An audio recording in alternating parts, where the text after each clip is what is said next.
بسم اللہ الرحمن الرحیم۔ چار نوجوان کعبہ میں جمع ہو گئے۔ چاروں قریش کے نوجوان تھے۔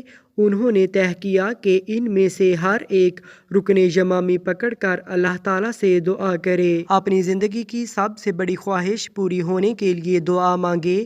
چنانچہ ان میں سے ایک نے دعا مانگی، اے اللہ، تو عظیم ہے اور تجھ سے عظیم چیزیں ہی مانگی جا سکتی ہیں، اس لیے میں تجھے تیرے عرش، تیرے حرم، تیرے نبی اور تیری ذات کی حرمت کا واسطہ دے کر دعا کرتا ہوں کہ مجھے اس وقت تک زندہ رکھ جب تک کہ حجاز کی سرزمین پر میری حکومت نہ ہو جائے۔ اس کے بعد دوسرے نوجوان نے رکن یمانی کو پکڑا اور یہ دعا مانگی، الہی، تو کائنات کی ہر شے کا مالک ہے، آخر میں ہر ایک چیز کو تیری ہی طرف لوٹنا ہے۔ میں تجھ سے تیری قدرت کا واسطہ دے کر دعا کرتا ہوں کہ مجھے اس وقت تک زندہ رکھ جب تک کہ میں عراق کا ولی بن جاؤں۔ اس کے بعد تیسرے نوجوان نے رکن یمانی کو پکڑا اور یہ دعا مانگی، اے ارض و سما کے مالک، میں تجھ سے ایسی چیز مانگتا ہوں جس کو تیرے اطاعت گزار بندوں نے تیرے حکم سے مانگا ہے۔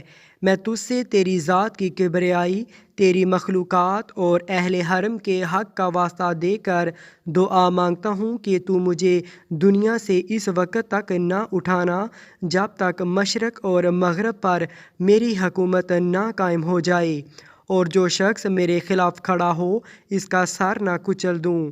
اس کے بعد چوتھے نوجوان کی باری آئی۔ اس نے رکن یمانی پکڑ کر دعا مانگی، اے اللہ، تو رحمان اور رحیم ہے، میں تجھ سے تیری رحمت کا واسطہ دے کر دعا کرتا ہوں جو تیرے غضب پر غالب ہے، مجھے آخرت میں رسوا نہ کرنا، مجھے اس عالم میں جنت عطا فرمانا۔ ان چاروں میں پہلے نوجوان حضرت عبداللہ بن زبیر رضی اللہ تعالیٰ عنہ ہیں۔ یہ حضرت زبیر بن العوام رضی اللہ تعالیٰ عنہ کے بیٹے تھے۔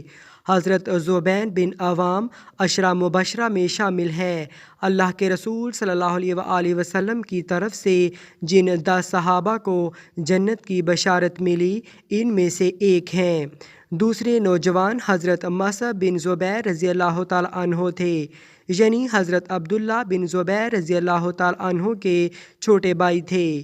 تیسرے نوجوان عبد الملک بن مروان تھے اور چوتھے نوجوان حضرت عبداللہ بن عمر رضی اللہ تعالیٰ عنہ تھے، یعنی حضرت عمر رضی اللہ تعالیٰ عنہ کے فرزند نے اپنی دعا میں آخرت کی بھلائی مانگی۔ ام المومنین حضرت حفصہ رضی اللہ تعالیٰ عنہا آپ کی سگی ماں تھیں۔